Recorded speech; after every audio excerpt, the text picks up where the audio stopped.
Selamat pagi teman-teman, kita berjumpa lagi dalam video online ya, video pembelajaran online. Masih membahas tema yang inspiring mengenai bagaimana mengelola proses perubahan ya, change management atau corporate transformation process, change management. Bagaimana mengelola proses perubahan di organisasi Anda atau perusahaan Anda dengan sukses. Ya. Tadi dalam video sebelumnya kita sudah membahas dua langkah yang krusial untuk mengelola perubahan. Yang pertama kita awali dengan bagaimana membangun kebutuhan untuk berubah. Ya, kenapa kita harus berubah? Why we have to change? Kalau kata Lee Kun Hee, because only the paranoid will survive.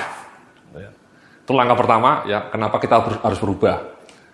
Selanjutnya dalam video sebelum ini kita sudah membahas mengenai langkah kedua, yakni bagaimana menciptakan visi dan tujuan perubahan.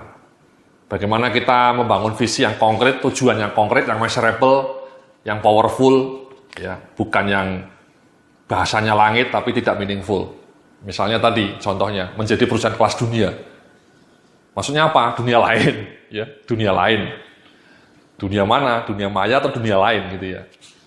Jauh lebih meaningful kalau Anda punya cita-cita atau tujuan perubahannya itu 5 tahun lagi perusahaan ini revenue-nya menjadi triple, ya. Triple your revenue within next 5 years. Itu kan bagus. Triple your revenue within next 5 years, ya. Dalam 5 tahun ke depan, revenue perusahaan Anda naik 3 kali lipat. Itu kan dahsyat, Mas. Wonderful. Oke. Nah, kemudian di langkah yang berikutnya ini kita akan membahas di slide nomor 27 ya. Di depan Anda ini Anda bisa melihat slide-nya. Bagaimana developing political support ya. Ini political support dalam arti office politik, Mas ya, bukan politik nasional ya, tapi office politik. Karena kita kerja di perusahaan itu seringkali muncul intrik-intrik, Mas ya. Konflik antar departemen, intrik. Tahu ya, intrik ya, office politik istilah. Saling menjegal. Ya. Itu semua terjadi karena mungkin tadi perbedaan kepentingan, vested interest, pertarungan merebut kekuasaan, alokasi sumber daya.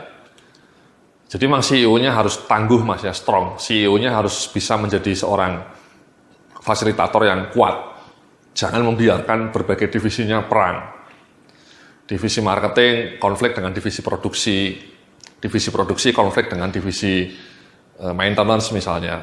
Ya, maintenance-nya sering konflik dengan divisi finance atau warehouse atau gudang, ya. Karena spare part-nya nggak pernah muncul. Itu sering terjadi, Mas. Nah, kalau itu terjadi ya proses perubahan tidak akan berjalan. Impossible itu. Kalau semua divisinya saling konflik, saling menyalahkan, ya itu bahaya, dangerous. Kita harus fokus pada solusi, Mas, pada harapan, pada solusi, bukan saling menyalahkan, blaming each others ya. Nah, ini dalam developing political support ini Anda harus mengakses change agent power, kemudian mengidentifikasi key stakeholders dan influencing stakeholders. Ini simple ya, siapa sih sebenarnya tokoh-tokoh kunci di perusahaan Anda? Kalau dalam leveling ya mungkin direktur apa ya, direktur produksi biasanya yang paling powerful. Kalau Anda kerja di manufacturing, kalau kerja di perusahaan jasa ya mungkin direktur marketing ya. Jadi level direksi ini harus disatukan suaranya. Jangan direktur marketing beda suara dengan direktur finance. Direktur finance-nya beda suara dengan direktur operation. Itu nggak boleh.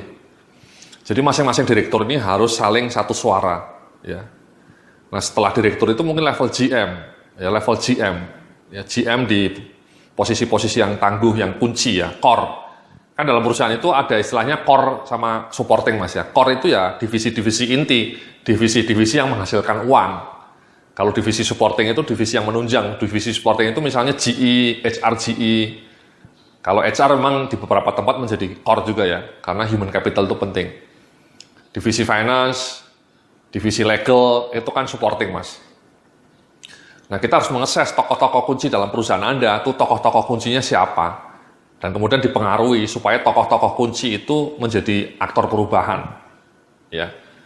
Jadi misalnya yang bersemangat melakukan perubahan hanya direktur marketing, tapi direktur produksinya setengah hati, ya itu bahaya juga. Ya, marketingnya mengeluarkan produk-produk baru, ide-ide baru, tapi produksinya tidak support, itu akan terganjal juga.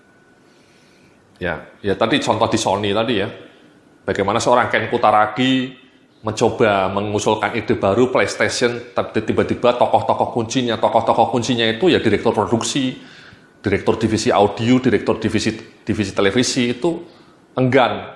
Itu kan dangerous, Mas. Untung Ken Kutaraginya lincah, dia developing political support, dia melobi komisarisnya, melobi board of directors, ya itu lobby, Mas. Nah kadang-kadang banyak ini manajer yang bilang sama saya, Mas Yudhya, saya itu susah meyakinkan direktur atau susah ide saya ditolak. Itu menurut saya justru menunjukkan Anda tidak terampil untuk meyakinkan orang lain, Mas. Jadi jangan terlalu mudah menyalahkan direksi, jangan terlalu mudah menyalahkan owner. Mungkin kemampuan Anda untuk melobi, kemampuan Anda untuk meyakinkan orang lain itu tidak tinggi. Inilah salah satu keterampilan kunci manajer ya. Itu paling penting itu menurut saya adalah persuasive communication skills. Bagaimana Anda lobby bisa meyakinkan CEO Anda atau direksi Anda untuk menerima ide-ide Anda.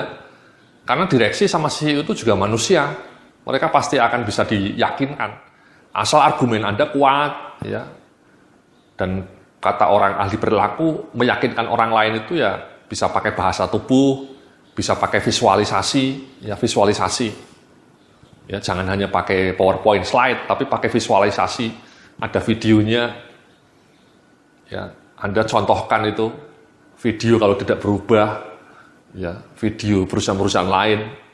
Jadi itu lebih powerful, Mas, lebih persuasif, meyakinkan orang lain, tidak hanya dengan slide yang mungkin terlalu kaku. Anda harus pakai multimedia, pakai video, pakai foto-foto, ya.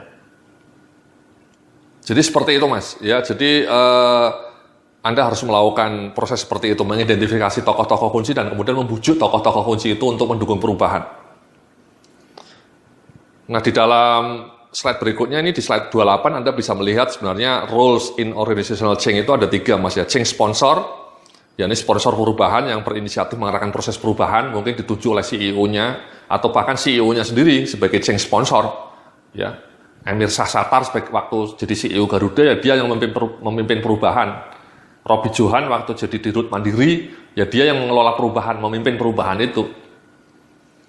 Kemudian change agent itu ya agen-agen perubahan ya, Mas ya, VP-VP-nya, vice presidennya atau GM-GM, atau bahkan dibentuk sendiri satu ad hoc tim perubahan misalnya. Dia bertugas mensosialisasikan tujuan perubahan tadi, triple your revenue within next 5 years, ya, membujuk orang lain, ya, change agent mensosialisasikan ide-ide perubahan keliling ke kantor, ya. Jadi misalnya kayak Telkom mungkin membentuk change agent ya, keliling. Nah, change target ini ya partisipannya, Mas, partisipannya. Jadi bagaimana orang-orang itu diyakinkan supaya mau melakukan perubahan, ya, change agent, ya, oleh change agent. Jadi ada change sponsornya, ada change agentnya. Tapi yang paling kunci sebenarnya tadi orang-orang yang menduduki posisi struktural. Ya direktur atau GM, dan apalagi kalau direkturnya untuk divisi yang kunci, divisi inti, itu biasanya justru paling pegang peranan untuk perubahan. Kalau direktur produksinya misalnya memang orang yang mau melakukan perubahan progresif, ya biasanya akan lebih mudah perubahan itu terjadi. Ya, tapi kalau direktur di posisi kuncinya itu orangnya malah status quo, itu yang berat, ya bahaya. Apalagi kalau CEO-nya sendiri yang status quo, ya matilah seperti Kodak. Ya, seperti Kodak mati, ya CEO-nya tidak begitu tangguh, atau CEO Nokia-nya ya tidak begitu tangguh, ya, akhirnya mereka kemudian kolaps. Jadi itu Mas ya langkah ketiga, bagaimana kita membangun dari political support supaya ide-ide perubahan itu bisa berjalan dengan mulus dan nantinya bisa dieksekusi dengan lancar dan didukung oleh sumber daya yang memadai. Saya rasa seperti itu, nanti kita akan lanjutkan dalam video berikutnya. Terima kasih, sampai jumpa.